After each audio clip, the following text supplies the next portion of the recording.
How to buy your first investment property. 4 steps. If you want to be a real estate investor in the residential real estate space, this is a video for new real estate investors to watch before buying their first investment property. If you are considering real estate for its passive income, there are things to know before jumping into a deal. Please don't forget to like and subscribe below if you like the video. Step 1. Evaluate your market. Review the economics of your market. Understand rental values, inventory, the job market, migration data, neighborhoods and more.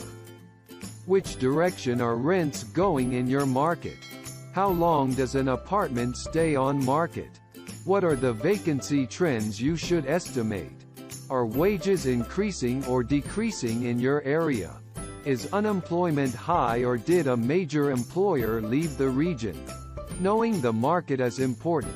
Real estate is a long game and can produce strong wealth if done correctly.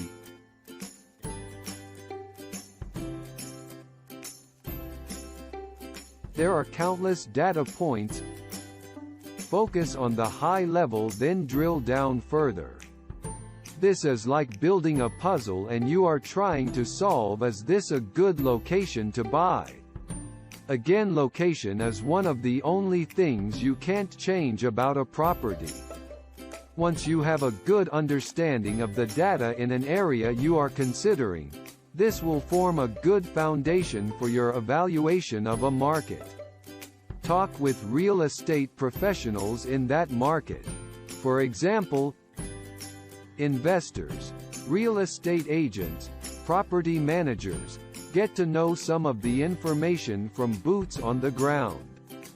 In that market, listen to real estate podcasts to learn more from other investors. Join a local meetup group in the area focused on real estate investing. Networking with these experienced investors or professionals may help with your learning. If you are considering remote or owning property over 2 hours away from your primary residence, more due diligence is advised, as you will likely need a local property manager to help you with starting this business. Different problems arise when you are long-distance owner. Step 2. Evaluate the deals. Real estate investing is like being a baseball player. You are going to get up to the plate and you should want to see a lot of pitches before you decide to swing. A good hitter and real estate investor will know which pitch is going to produce a single, a double, a triple, or which deal is a home run. Don't be afraid to wait for your pitch or walk away from a deal that isn't going to be a strong enough return for your goals. Sometimes other buyers will overbid for properties and that's okay to let them win, if your numbers won't work with your plan. Keep to your playbook. You will have to evaluate and underwrite a lot of deals to start, but once you get more familiar with the deals it will come second nature. Obtain as much financial information as possible about the building, for example current rents, pro forma rents, any rent collection issues, as well as a detailed breakdown of expenses, for example, taxes, insurance, utilities. New buyers should also get information about the roof, heating systems, hot water tanks, etc. The major systems will need updating and failing to see a major expense is a pitfall to avoid. Eventually you will see pitfalls in the data, errors in financials shared, find third-party sources of data, identify overzealous valuations and be able to validate the information pretty quickly. Like in the movie, The Matrix, one day he was able to see the code. You will eventually see the matrix. Keep in mind, Many small real estate investors don't have great financial statements for review. This can be a challenge to get everything you want from seller. It's your job to use everything possible to evaluate from the seller. Step 3. Engage your team. A great real estate investor is only great due to the team around them. Sometimes successful people forget this. It will be smart to assemble a strong team of the following: an accountant, an inspector, an attorney, an insurance agent, your lender, and a hard-working real estate agent to help you find deals. Local team members are key to your success. Your inspector may have seen this building before. Your agent may have managed it in the past. Your insurance agent may know of previous damage or ongoing lawsuit. Tap into your team's experiences. If you are going to self-manage, you will need a handyman, plumber, electrician, roofer, snow removal, and landscaper. There may be issues 24/7, and not only is it your obligation to your tenants to maintain the building and fix issues, but you will want it to protect and prevent future damage to your property.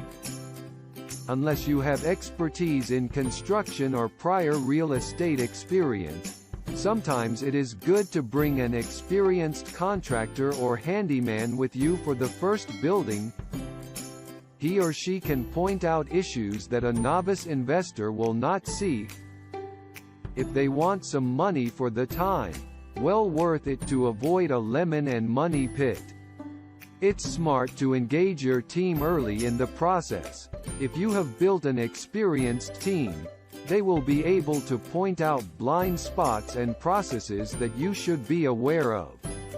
Timeliness and due dates on filings, and overall be good advisors to your business. Don't forget to take care of your team. Financial incentives are the best way for everyone to be aligned. Make sure your team knows that you all make money together, because their success is your success, and your success is their success. Step 4. Execute and focus on operational efficiency. Once you have a deal target, an adequate return for your risk, and appropriate terms in mind, it's time to execute. Make an offer and lock it up. Good deals in real estate might not last long. Some of the best deals go instantly, so be prepared to execute. Once you purchase the property, now it's time to execute. Operational efficiency is key. Depending on your exit strategy or buy and hold approach, will determine your next steps. Document and set up processes for everything: leasing, tenant turnover, cleaning, repairs, rent collection, maintenance requests. The more automated you can make things, the easier your life will be. This is the part of the business where the true operators shine. You can see it in their operational expense ratios. You can see it in the quality of their buildings. You can see it in the tenant turnover. Real estate investing is a business and should be treated like one. At the end of the day, real estate investing isn't for everyone. It takes a certain grit and roll up your sleeves mentality if you are going to self-manage your own properties and succeed. Grit versus great. If you're watching this video, you have made a commitment to learn more, and that's a good start. Please come back for future real estate and personal finance videos. Please don't forget to like and subscribe below if you like the video.